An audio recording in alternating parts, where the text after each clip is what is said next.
They're greedy.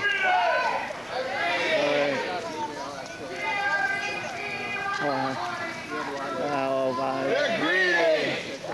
They're greedy. Oh, pardon me. Greedy. They're greedy.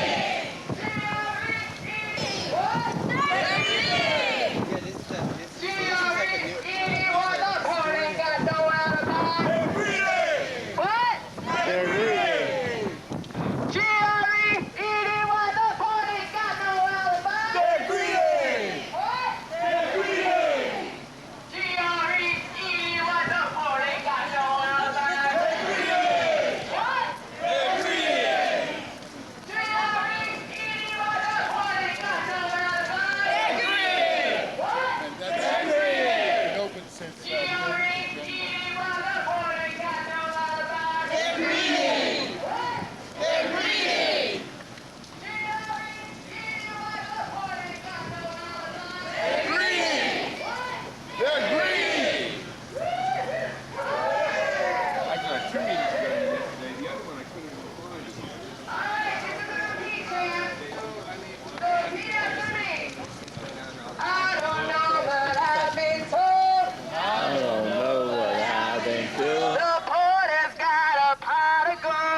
Treasurer of the San Francisco Living Wage. Oh, okay. So you're hanging out with this group?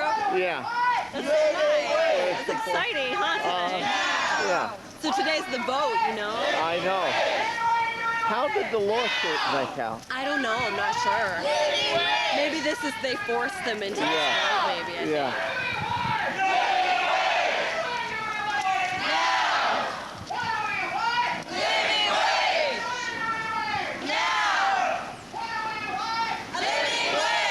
See you later, bro. Oh, okay.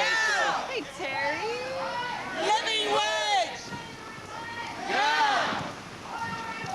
Living wage! Yeah! Living wage!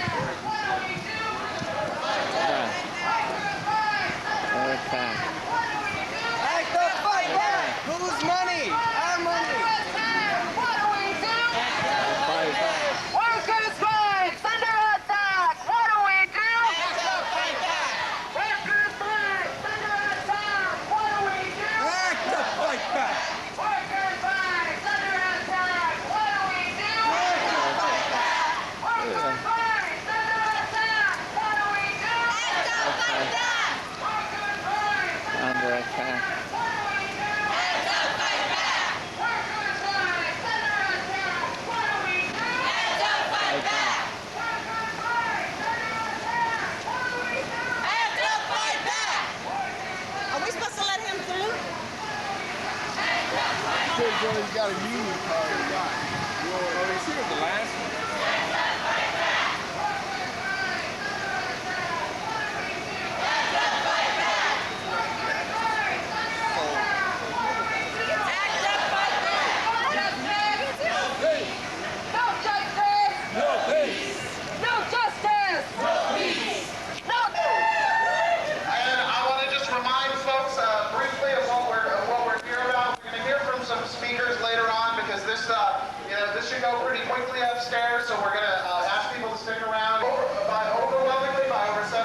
and it's time for you to do the will of the people. And it's time for you to close the loophole and make sure that the rental car workers and all the other workers get the living wages that they deserve.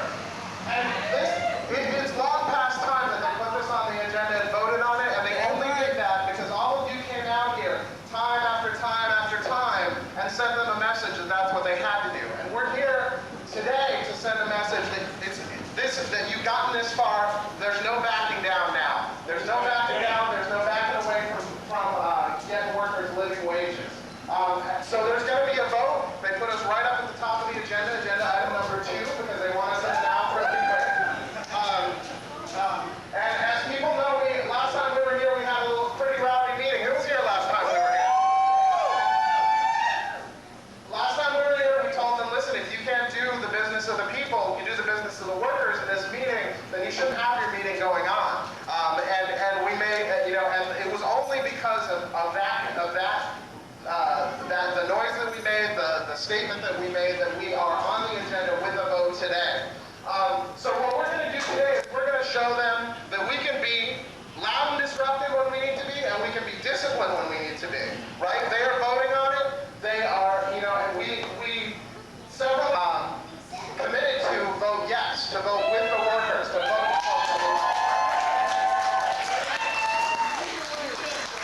But we know that when people are under the pressure that they're under, the other side, from the rental car company management in particular, that sometimes that commitment evaporates, right? So we're going to today to make sure that that commitment does not evaporate.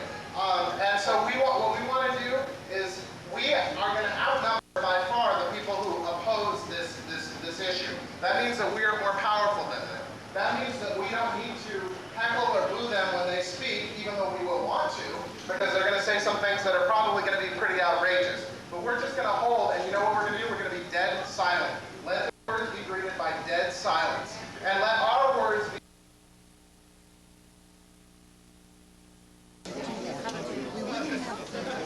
Oh, that's right, you don't do those things.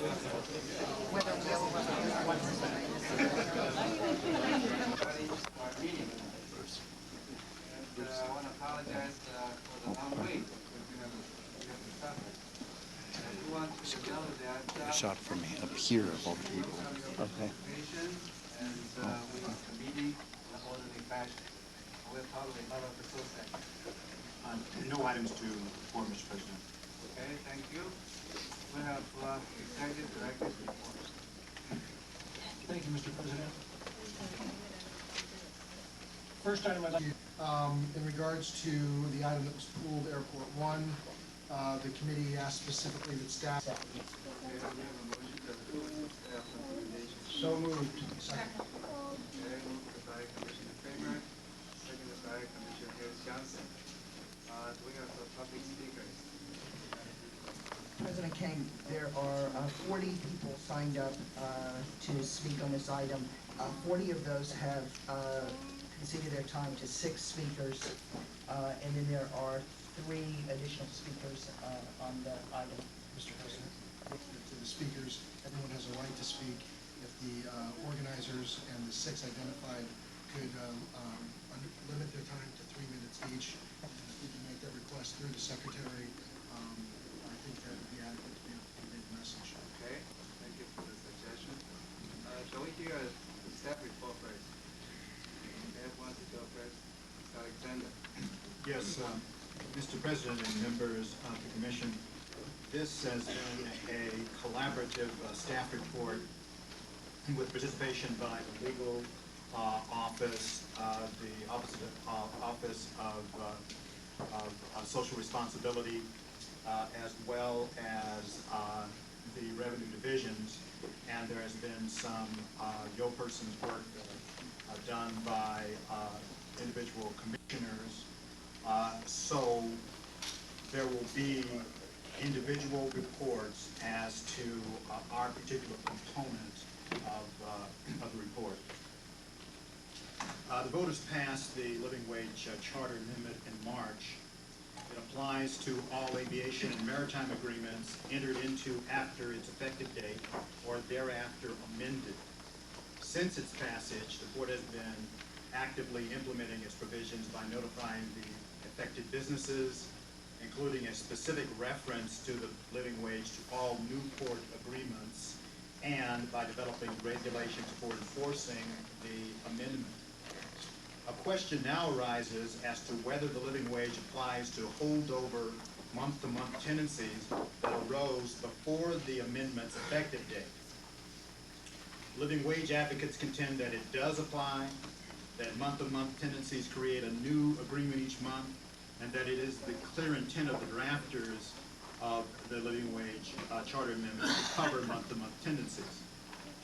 The month-to-month tenants contend, among other things, that the clear language of the amendment excludes all pre-existing agreements, and that month-to-month agreements do not create new agreements each month. Both groups have threatened to sue. Accordingly, the port itself filed a declaratory relief action seeking court guidance on this issue, and as a result, a determination on whether the living wage should be retroactively applied to these holdover tenants. All defendants named in that declaratory relief action have been served. Today, we're not here to debate the legal applicability of the law.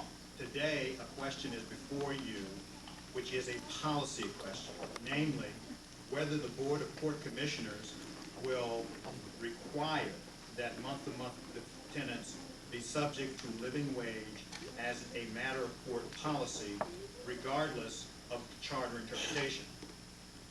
This policy will affect a number of different agreements, as will be explained by subsequent speakers. The legal structure for implementing such a policy would be the cancellation of the existing holdover tenancies after appropriate notice, and the invitation to these tenants to execute new leases which would include the living wage. As an alternative, the commissioners could adopt an ordinance which would apply to all the month-to-month tenants, and which would reflect the living wage charter amendment. We have drafted a resolution directing the executive director to cancel and renegotiate the holdover tenancies with living wage provisions for your consideration.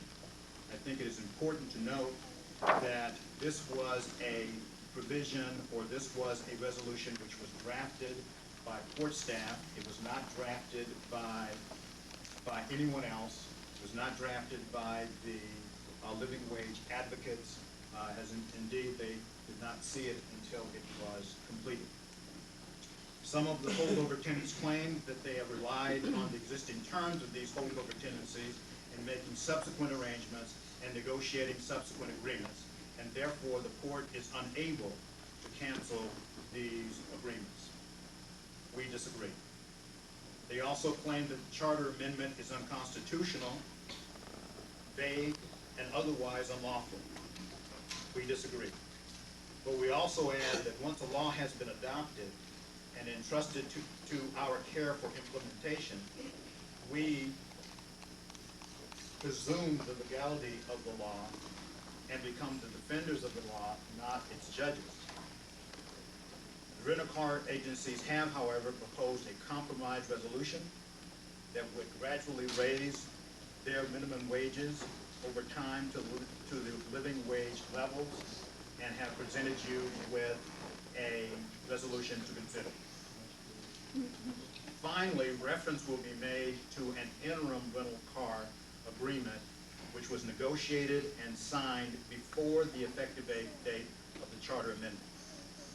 This agreement is not an issue today, nor is it the subject of the proposed port resolution. Our office has been analyzing this agreement to determine whether the charter amendment applies, and we will be seeking input from all sides before we complete our analysis. With that, Mr. President, I would turn it over to our Director of Social Responsibility. Okay, Ms. Rico, please. Good afternoon, President King and members of the Board of Port Commissioners. The Social Responsibility Division, as most people know, is going to be the division that's responsible for implementing living wage. And so we've been working very closely with legal and with the affected parties to assess what we believe the recommendation should be. There are many reasons why this proposal is here for your consideration. Chief among them is the argument that without such a policy decision, these month-to-month tenancies could be in effect without modification for many years, and businesses that otherwise meet the living wage law's minimum threshold could continue in these tenancies indefinitely, leading to many employees not receiving the benefits of the law for long periods of time. The airport that we believe will be affected by this policy. From a financial standpoint, as it relates to the port, we believe the financial impact will be negligible on port revenues. Clearly, there will be a substantial impact on port tenants and in the general cost of doing business at the airport. And given discussions with some of these month-to-month tenancies, it can be assumed that some of them will no longer be able to operate at the airport. But all in all, the Aviation Division supports the staff recommendation as before you today. Okay, thank you, Mr. Bozeman. Now let's hear the public speakers first. The first three public speakers. My name is Theodore Lee, and I'm here representing the rental car tenant community. And we have presented to you an alternative resolution, which we all hope to have had an opportunity to review. Our proposed resolution is intended to effectuate the purposes of Section 728, but to bring it in over a graduated period. Our proposed resolution seeks to prevent you from terminating the current holdover month-to-month port contracts and instead go and grandfather the rental agencies in, as has been relied on by the rental car agencies. Let me talk briefly about Section 728. We understand that the purpose of the ordinance was to pay a living wage. But one thing you have to understand is the majority of the employees of the rental car tenant community are already being paid in excess of the required charter amendment.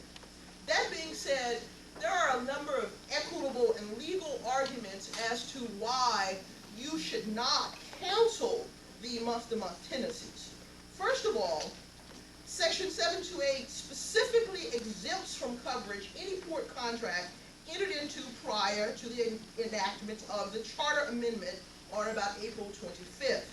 The intent and purpose of providing this grandfather clause was to avoid the inequity of imposing new requirements upon existing contractual relationships, to prevent such an unfair ex post facto effect. You would be doing that if you pass the staff-supported ordinance or resolution. Instead, you should consider the resolution that we have proposed authorizing the Board of Port Commissioners to continue the holdover month-to-month port contracts with the rental car tenants and to establish the board's interpretation of the city charter, Section 728. Let's talk a little bit about the port's practice. The pattern in practice here has been to use holdover contracts to maintain long-term relationships with the tenants. This has created a reasonable expectation. Terminating the contracts for the purpose of triggering Section 728 would clearly have the adverse impact upon the port's business reputation and these tenants.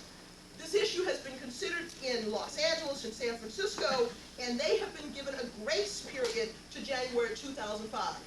Now, these tenants have said they are willing to bring in this issue over time. Therefore, I am going to turn the program to the next speaker who will address some of the equitable issues that are impacted here. Thank you for your comment. Next speaker. Good afternoon, ladies and gentlemen. My name is Peter Wemple, and I'm Vice President of Real Estate for Budget Rent-A-Car. Mr. President, members of the Board of the Commission, staff, thank you for this opportunity to address you. I'd just like to focus on one point that that comes to me in terms of a legal issue, and that is really we have two types of agreements here, as I understand it. We've got the month-to-month agreements, which in the ordinary course will go away once the interim facility is constructed. And the interim facility, as I understand it, is about to begin construction. And that will be constructed hopefully in 6 to 8 months, maybe longer. Upon that time, the contracts that are already in place for that interim facility, which are existing contracts, will come into play. So really, what I'm concerned about here is it's a short measure, it's a stopgap measure that may not be entirely within the law, the letter of the law of the amendment of the charter. Having said that, I also want to articulate how we think that certainly at Budget Rent-A-Car, the way we pay and treat our wage earners, hourly wage earners, meets or exceeds the spirit of the living wage ordinance. And just a couple of facts on that. Our benefits are roughly $2.14 an hour. That's cost to budget. Plus, we've got $1.36 per hour that we contribute in pension contributions. So if you put that together with the starting wage of around $7.50, you're getting at or close to the $10.87 cent an hour number. Now, you know, we can debate that, but I just want to point that out to the commission. Finally, budget is undergoing some severe financial strain right now. We filed Chapter 11 bankruptcy protection. This program is going to cost approximately $130,000 per year on a going forward basis. This, for budget, is not the time for us to be increasing expenses while revenues remain flat. What we need to do is figure out how we can reduce costs, at least in the short run, so that we can then, at a later date, and we're certainly willing to commit to that as a company, and I think as an industry, to implement the living wage over time, over the near future. And so we propose, certainly within a 3-year period, to implement that, to give up what we consider our strong legal arguments in order to be fair to the wage earners and also fair to the policy considerations that this board is facing. Thank you for your time. Thank you. Next speaker. Commissioners and staff, good afternoon.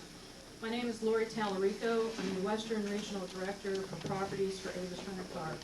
Perhaps more importantly today, I'm a lifelong resident of Oakland, as were my parents and my grandparents. I'd like to present an argument today that I think is a concern of all residents of Oakland, and urge you to consider the very negative message that you will be sending to the business community at large doing business in Oakland if you embark on this process in terminating existing contracts through which we have operated at the port for over 20 years without significant modifications except to reduce our operating space and increase our fees. While it is true that the overall passenger levels at Oakland are relatively good, they are not nearly enough to offset the very poor business in San Francisco, San Jose, and most cities across the nation. Moreover, the cost to do business, and therefore the cost to rent a car, is higher in Oakland than San Francisco, and it's getting more expensive in Oakland even without this added payroll expense. For example, due to the limited space offered to us in Oakland, Avis has been forced to enter into partial busing operation for which we will pay an additional $700,000 this year. In order to accommodate the airport's terminal expansion project, Avis alone will spend approximately $3.5 million next year, which does not include any of the loan costs for financing offered by the port for construction of the interim facility in the North Field. Several months ago, the rental car companies were literally thrown out of the terminals and had to set up temporary quarters outside in the parking lot at our own cost to accommodate security checkpoint modifications. In short, an industry of which is over 30% of the market is in bankruptcy can simply not afford to incur the added costs which it firmly believes it is not liable. The issue today is not about the merits of Oakland having a living wage ordinance. The industry acknowledges and respects the fact that Measure I was passed by the voters last March. In fact, not $1 of our industry's money was spent. And with the law. I'm hearing now that the rental car companies have joined together and have come up with their own resolution. I'm sure it benefits them and not us. One point of their argument is that the employees are retired and they have other sources of income. Well, at National, we have 3 retirees out of 27. I don't think that's a majority. And one of the 3 happens to be a friend of mine, and who's taking care of her 6-year-old grandson. And I don't think the quality of her life should be any less than you want for yourselves. As a working person in Oakland and trying to support my family, has been very difficult to find a good paying job here. I've learned a lot about Oakland by coming to these meetings. All the new developments, I just hope I'm able to stay here and afford it so that I can enjoy it too. The rent here in the Bay Area is off the charts. 80% of my salaries from 2 jobs goes to paying my rent. We need this pay to survive. I've noticed that there are some managers here today, and I hope that there will be no repercussions on any employees for exercising their rights, and that the Board of Commissioners will take action if there's any retaliation from management. I leave you with one question. Why is it we got 78% of the residents of Oakland to understand our struggle? Can we get you 7 to vote yes? Hello, my name Excusa que dicen que no dependemos de esos trabajos. Yo trabajo 80 horas o más. One of the excuses that they're giving, that we don't depend on these jobs. Trabajo 80 horas o más a la semana en National y en Valle. Yo sí dependo de estos trabajos y mi familia también. I work 80 hours or more every week in National and... Que esta no. I know very well that in California we have to respect the laws. Why not this one? I would like to let you know that I am a retired employee, 30 years. After retiring, a day after my retirement, my husband passed. And so I had additional bills to take care of. So I went to Avis. And God knows, I wouldn't get up at 2 o'clock. We're going to help these people. We're going to make their quality of life better. So please, do the right thing. Obey the law. Give us what we need. We need more money. I mean, It's false to say that San Francisco and Los Angeles have given rental car companies a grace period, as the letters that are in your packet should attest to. The letters you received from those cities prove that to the degree they are not covered by the living wage, it's because their amendments, their leases have not renewed with those cities, and they also prove, and this is extremely significant, that those cities have made a policy decision to cover month-to-month agreements, just as you're being asked to do today. It's false, as you've heard, to say that the vast majority of the workers receive a living wage, as you've heard today from the workers who are struggling to get by with less than a living wage. And it's false to say that workers don't rely on their wages from the job. It was intended to cover these workers need a decent living wage. You've heard that from us in one form or another over the past 3 years. And it's true that the port has the power to require companies that have the privilege of using our public land and our public resources to treat their workers decently. The voters of Oakland gave you that power in establishing the Port Commission, and they gave you that power again in March when they voted by over 78% to require a living wage for port businesses. The voters are counting on you to do the right thing. The elected leaders of Oakland are counting on you to do the right thing. The workers are counting on you to do the right thing. Labor community and the faith community are counting on you to do the right thing. Prove to all of us that you can and that you will. Please vote yes.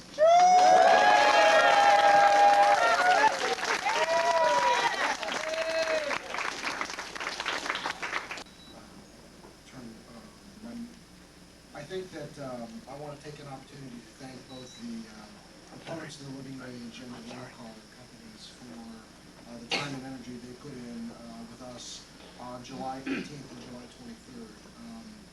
Clearly, there were a lot of issues that needed to be discussed, and I think that there were a series of arguments that were made on both sides that had merit, that required consideration by this body, both in closed session as well as considerable staff time and analysis. It's difficult to really think through all of the issues when in fact there's a lot of soaring rhetoric on both sides. And I think it's a disservice to the essence of the argument when in fact some of the arguments really kind of, I think, boil down to yelling at the rain. So I would have to say that as I came here today, Mr. Amaha Casa made a representation that I'm here to support him. What I was here to do was support the right for him to come here and have us hear this issue and to make sure that both sides had a fair and unbiased environment to be able to make their arguments. And I take a great deal of umbrage at the disrespect being paid to this body in this forum, in this process, by not respecting our request to respect the decorum of the chamber. So for somebody who has dedicated and invested a considerable amount of time and energy, I would just like you to know that just as a personal aside, not changing the technical analysis that went into looking at this issue, I would say that I'm a little put off by the lack of respect and after repeated requests to honor our request after we've honored yours.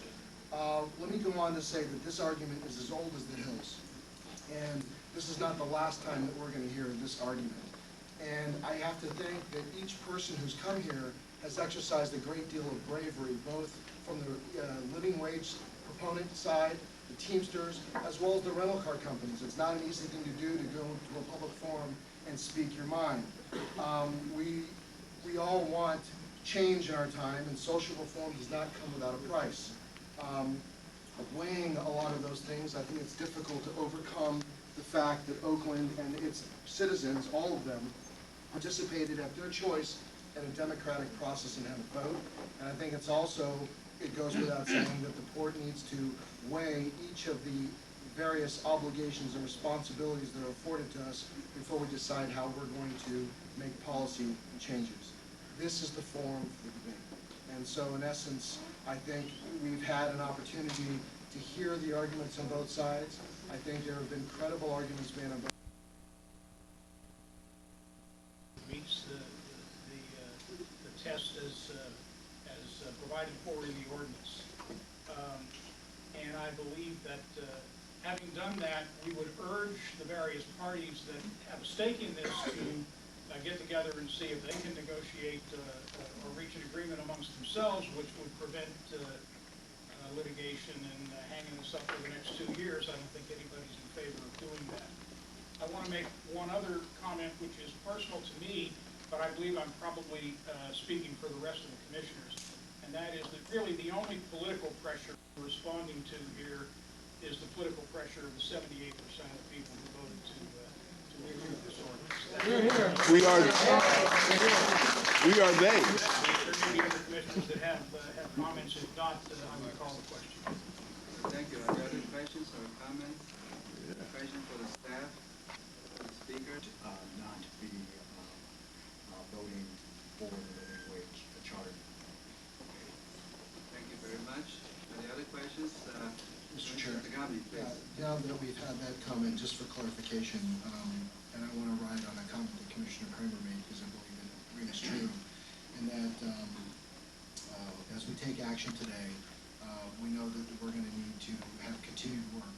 And I believe that collectively we're all committed to doing the work that's required to start to unravel and figure out the other issues that come out of what we do here today. And as we encourage both the rental car companies and the proponents of the living wage to continue a dialogue, one of the questions comes up with our ability to sanction or support anything that could come in the form of any type of settlement or resolution from their work together. And so if we could get a clarification in regards to the Port Attorney's opinion earlier to your question, as it would relate to some type of settlement environment. Okay. Port Attorney. Well, if the living wage proponents and the rental car companies, for example, themselves made an agreement that would obviate litigation if the court were to make an agreement on its own, that would invite litigation. Thank you. Mr. President, just a couple of follow-up questions. In regards to the actual resolution and the enforcement provisions of the resolution, could we have the indulgence of the President and have the Court Attorney vote out of the Court Commission, and what we got was a unanimous yes vote.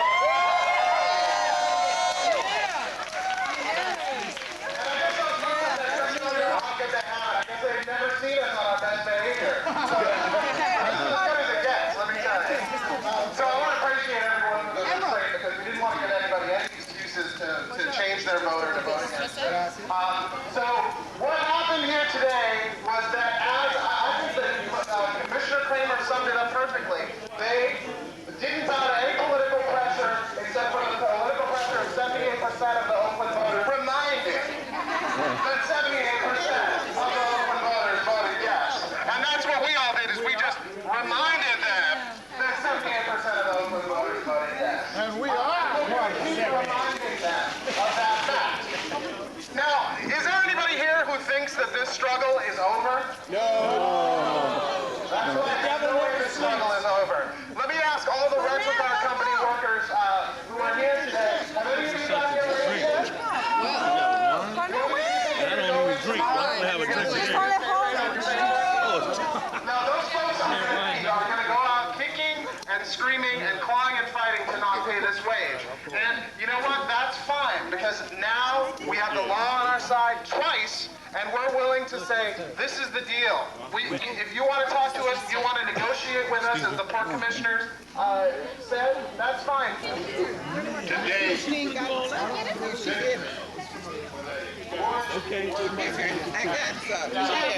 A little more, thank you. Okay, good.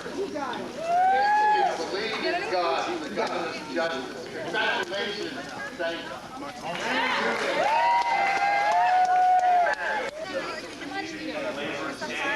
With interfaith groups, community, labor, and interfaith groups, fighting for workers' rights and justice. And we won. We got more battles to be there. And rest assured that in every one of these battles, the Teamsters Union will be there at the forefront fighting the good fight.